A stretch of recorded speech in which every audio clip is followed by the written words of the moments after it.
like I don't know, Huntington I mean, is there a place nearby where you just, yeah. We see this kind of between the North and the South, right? The North have a particular view of those in the South, and those in the South have a particular view of those in the North, and that can take place even in a smaller space like in a state or West Tennessee or something like that. Well, people that didn't live or weren't from Nazareth did not have the best view of those who came from Nazareth. Remember, Nathanael did say, can anything good come out of what? Nazareth. Now, after an interesting exchange with Jesus, Nathanael proclaims, Rabbi, means teacher, you are the Son of God, you are the King of Israel. That's in chapter 1.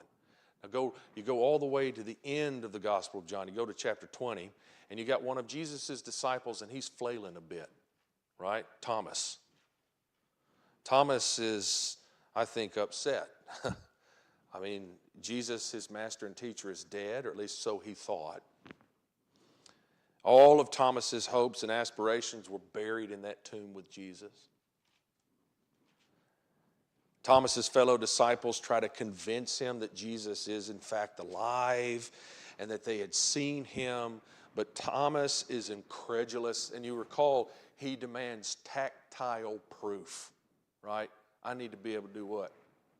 I need to be able to touch. I need to be able to see and touch the scars and all of this, right? The risen Jesus shows up and offers Thomas what he asked for. There's no indication that Thomas actually touched him. Thomas just looks at him and says, what? My Lord and my God. Those statements, Nathanael's and Thomas's, kind of serve as bookends to the Gospel of John. And in between those two things, coming a little bit on the outside of either one of them, there are so many things that are said about Jesus. I'm gonna rattle these off. This is not exhaustive. Some of them are going to catch you a little bit by surprise because you have to keep in mind who made the statement. But here are the things that are said about Jesus just in the Gospel of John. The Word, God, the light of men, the true light, the only God, the Lamb of God, Son of Man, a teacher from God, the only Son of God, a Jew, a prophet, Messiah, bread of life, the son of Joseph, the Holy One of God, a good man, a demon-possessed man, the prophet, the Christ, the light of the world, a Samaritan, a sinner, Lord, the door of the sheep, the good shepherd, a man, the resurrection and the life, teacher, the way and the truth and the life, the true vine, King of the Jews. Some of these identifications fell from the lips of Jesus himself. Others were spoken by people whose faith in Jesus developed over the course of their interaction with him. And then still others were voiced by those who were ignorantly or willfully opposed to him. Many Jews dismissed or doubted Jesus' identity as the Christ, the Son of God, on the basis of various things. Some of them called into question his earthly parentage. Like on one occasion they said, is this not Jesus, the son of Joseph, whose father and mother we know? It's like, this guy, we know his mom and his dad. Of course, you know that that's not really what? His dad, his earthly dad per se, right? In the biological sense. But they're like, he's so obviously human. He's so obviously human. He can't be all that he's saying about himself that other people are saying about him. There's no way.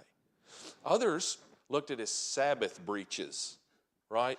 Like on one occasion, they said this is why the Jews were seeking all the more to kill him, because he was breaking the Sabbath. Now, did Jesus break the Sabbath? No. Now, he did break the Pharisaical traditions that the Jews had sort of created on top of the Sabbath law. Jesus kept the Sabbath day holy, right? But he was willing to color outside the lines that the Jews themselves had drawn. And that got him in a lot of trouble. And they're like, there's no way this guy's the Son of God, the Christ. Because look, he's not keeping our laws. Well, that's weird. That's the thing Jesus really disrupted. He's like, Jesus did not care about trying to keep man's law, right? That religious traditions of men. He was about keeping God's law and stripping away all the stuff that, that man had sort of piled on top of that. A great example that I often like to give is that the Jews, the rabbis, said that women ought not look in the mirror on the Sabbath day. You want to know why? Because they were afraid, women, ladies, that you would be tempted to look in the mirror, maybe see a hair on your shoulder over here, and that you would be tempted to do what?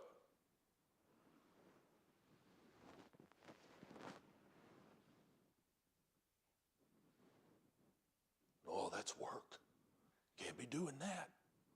You couldn't knead. Some of you, I don't know how much you knead in dough these days. Some of you probably do, but you couldn't knead on the Sabbath day. Another thing you weren't supposed to do was pick up your pickup stuff and carry it. Remember what Jesus did with that lame man on the Sabbath day? He said, hey, rise, pick up your mat and walk. They didn't like that. Also, perceived blasphemies.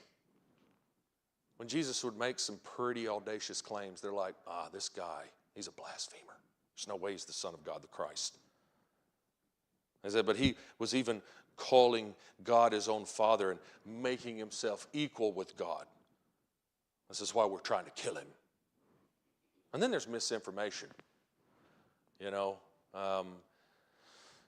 lot of people are like, he's from Nazareth, that's Galilee, but we know that the Christ is supposed to come from Bethlehem. See, they thought Jesus came from Nazareth, that he was born in the north. You and I know what? He was actually born in Bethlehem. They got confused. They didn't have all the information, all the facts, and on the basis of that, they missed it. So you see. Now, for John, Jesus proved his supernatural identity by his supernatural signs. Jesus' works validated Jesus' words. And those who do not ignore, those who do not downplay Jesus' signs are forced to admit what John wants you to admit when you read his gospel, that he is the Christ, the Son of God. Today, there are a lot of people, and you're sitting in this room right now. Many of you sitting in here, you see Jesus for who he is. You love Jesus for who he is. You're appreciative and grateful for Jesus because of who he is and what he did. But here's the sad fact. There are comparatively many more who do not share our sort of thoughts about Jesus. There are not a few people today who would say that Jesus is a mythic, legendary figure. That's all he is. Like a hero from your favorite epic saga. He is not an historical personage. This is what some people do to sort of dismiss Jesus of Nazareth. This view, though, is not really sensible to hold. Here's why. We have more historical evidence for the existence of Jesus Christ than we do for Julius Caesar. And I don't know of anybody who questions the historicity of Julius Caesar. We have 4 Gospels, 2 written by eyewitnesses, 2 via direct testimony that were written within 60 years of Jesus' death, not to mention the hostile testimony that we have from people like Tacitus and others who say, hey, there was a guy under Pilate who was crucified, Christus or Crestus. I mean, we have plenty of historical evidence that Jesus of Nazareth was not some mythic, legendary figure. This is probably the least sensible view to hold about Jesus, but there are people who choose to believe that, okay? Let me let me sort of slide this in here, because this is something we're getting a lot of thought to lately. You know, we do have skeptics and we do have unbelievers, atheists that are afoot. And sometimes they're like, well, why don't you believe? You know, what are your reasons for not believing? There's really a better question to ask, and that is, why do you not want to believe? That's a different question. Paul says in Romans 1 that these people who are godless and atheistic, they suppress the truth in unrighteousness. What do y'all think about that imagery? What are they doing? The truth's there, it's confronting them, but they're like, what? They're having to do this. And the thing about truth is it just keeps coming back up, and you have to keep doing what? You have to keep pushing it down. Aldous Huxley, he was an atheist, but on one occasion he was very candid. And he was also a nihilist. That means he did not believe that life had meaning. That life is just meaningless. And when confronted about that viewpoint, he openly admits that his philosophy was not disinterested. In other words, he wanted nihilism to be true because if theism was true, if there was a God who created him and the world, then that, unfortunately, would interfere with his sexual freedom. So these folks, you mean to tell me that this entire creation just popped into existence out of nowhere? How could you believe that? That's ridiculous. Well, for them, they need to believe it. They want to believe it. Because for one reason or another, they don't like the alternative. Perhaps the most common thing that people say today about Jesus is that he was a brilliant rabbi who made some really insightful philosophical and moral statements. You know, brilliant guy, good teacher, good moral philosopher. This is probably the most common thing that people say about him. And I want to spend just a little time on this because I think it's important to understand why this particular view just does not hold water. Because please understand, they are thinking of Jesus as nothing more than just like any other human rabbi who walked the face of this earth, and he happened to be maybe more talented and more brilliant than the rest, but that's the extent, you know, and like I'm glad he existed. He said some good things and that I think are probably good to live by, but he's not everything he claimed to be. And therein kind of lies the rub, because let's think about it. The same Jesus who taught on morality and things of this nature is also the same Jesus who made some jaw-dropping self-claims about himself. So I'm going to share a few of these with you. John 8:58, here's what Jesus said. Before Abraham was, I am. God gave they call this the tetragrammaton. That is the YHWH. Some people pronounce it Yahweh, others come up with Jehovah.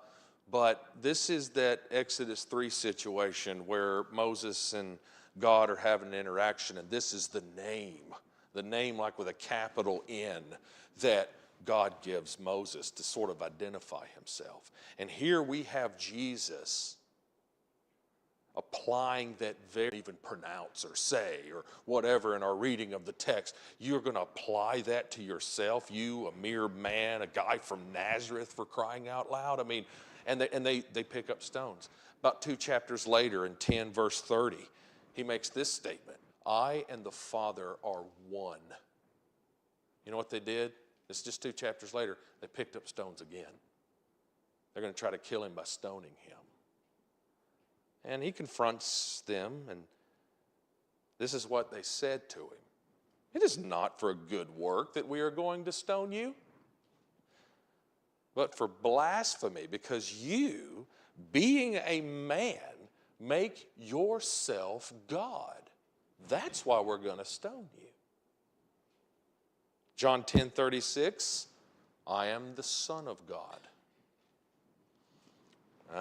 His opponents did not like this. And please understand, in Greek, to say that you're the son of someone, it could just as well be the same as, or what our relationship to money should look like, is the same Jesus who said, I am God. I am the Christ. I am the coming one. Read this at the end of chapter 3 in his book, Mere Christianity. C.S. Lewis writes, and so pay attention. So he's responding to this view, that this sort of patronizing view that people have when you ask them, hey, what are your thoughts on Jesus? And that, oh, he was a great moral teacher. He was a brilliant rabbi. And here's what C.S. Lewis says. I'm trying here to prevent anyone saying the really foolish thing that people often say about Jesus. I'm ready to accept Jesus as a great moral teacher, but I don't accept his claim to be God. Lewis writes, that is one thing we must not say. A man who was merely a man and said the sort of things Jesus said would not be a great moral teacher. He would either be a lunatic on a level with the man who says he's a poached egg, or else he would be the devil of hell. You must make your choice. Either this man was and is the Son of God, excuse me, or else a madman or something worse. You can shut him up for a fool. You can spit at him and kill him as a demon. Or you can fall at his feet and call him Lord and God. But let us not come with any patronizing nonsense about his being a great human teacher. He has not left that open to us. He did not intend to. The point Lewis is making is this. If a person concludes that Jesus was not God, then he must be prepared to argue that Jesus was either raving mad or the biggest con artist in human history. It would be impossible for Jesus to be a great moral teacher if he was either profoundly confused about his own identity, because he did make claims to be something more than just a mere man, or if Jesus was lying to people about who he was. You see the point Lewis is making? You have one man here. They're claiming he's a great moral teacher. He's a brilliant rabbi. Yeah, he said some brilliant things, but he also said, the same guy also claimed to be more than a man, you see. You can't just dismiss this and focus solely on this. You got to take it all together. Another thing people say about Jesus today is that he was some cult leader who was trying to build his own power base and overthrow the powers that be. This is actually what they're like, he was just this, enthusiastic, charismatic sort of cult leader. And we've seen iterations of this throughout history, right? We have some people in our minds that kind of fit that bill, that have done some pretty dramatic things, maybe in the name of Christ or something like that. They're like, that's really all he was. And this, by the way, is essentially what the Jewish people wanted Pilate to believe about Jesus, right? If you release this man, you are not Caesar's friend. Everyone who makes himself a king opposes Caesar. See, they knew if we're going to get Pilate to get on board with killing Jesus, then we're going to have to get Pilate to believe that he poses a threat to Caesar's empire. Now, did Jesus claim to be a king? I'd say he was more than just a king. He was the king. He is the King of kings. He is the Lord of lords. He has not been given just some authority. He hasn't been just given a portion of authority. He has in fact been given what? All authority. Right? He's a king. But a lot of people, even his own disciples, misunderstood what kind of king he was. Remember what Peter did whenever they came to arrest him? What did Peter do? Peter pulled out a sword and was ready to go to war. Now, if the argument is true that Jesus was just some power-hungry, crazy cult leader trying to, make a name for himself and whatnot, probably the worst thing he could have done is tell Peter to put his sword back up. Right? He did tell Peter to put his sword back up, and the reason why he told him to do that is because, as he would later say to Pilate in a little interrogation, my kingdom is not of this world. If it were, my followers would be fighting right now, right? To release me from you and help me kind of realize my aspirations. And so it just will not do to make this claim about Jesus today. Not a few today dismissively say, is that the first, or am I supposed to be quiet now? That's first. I got 5 minutes, I bet. Okay, good. Not a few people today dismissively say that Jesus was just some religious leader that got killed 2,000 years ago. Now, it is true that Jesus was a leader. It's also true that he was killed close to 2,000 years ago. But I would venture to say that most of you in this room are hurt, maybe even offended by how some people think of Jesus.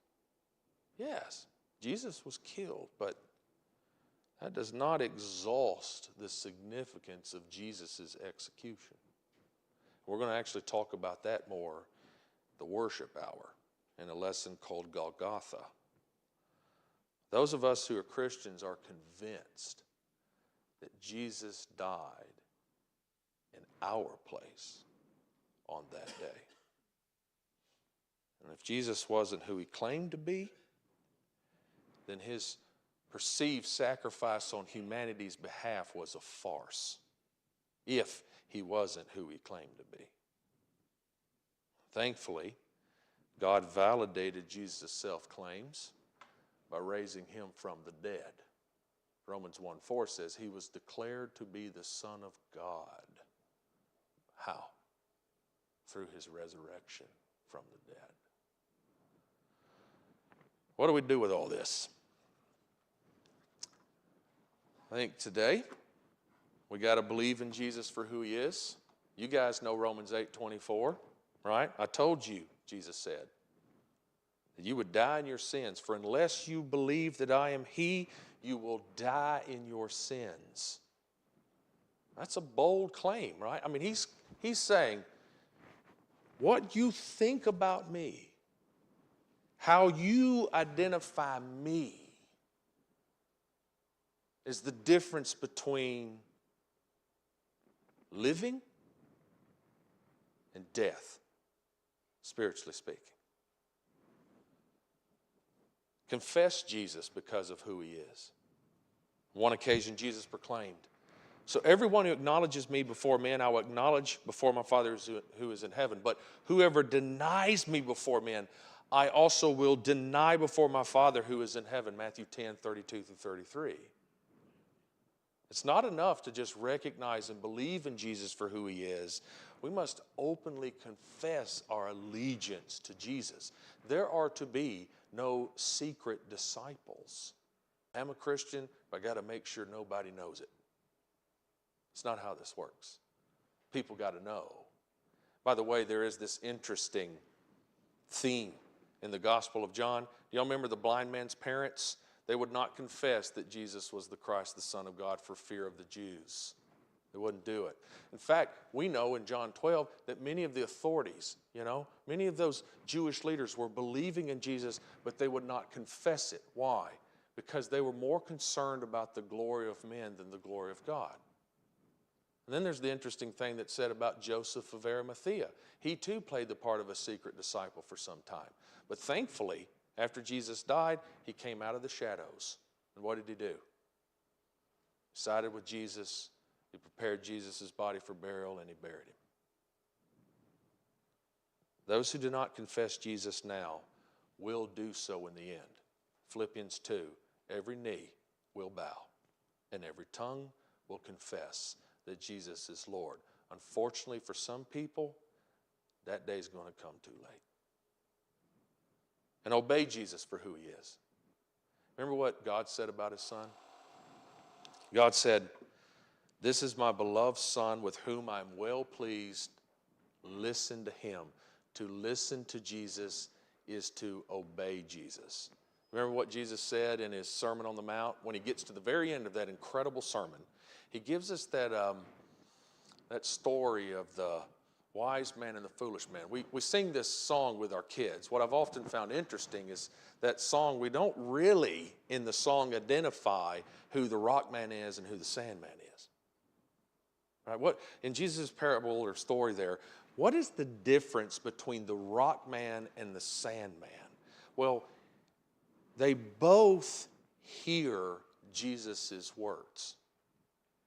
The rock man and the sandman both hear Jesus' words. But the rock man, not the sandman, actually does Jesus' words. The sandman doesn't. Jesus said he had all authority. It's been given to him.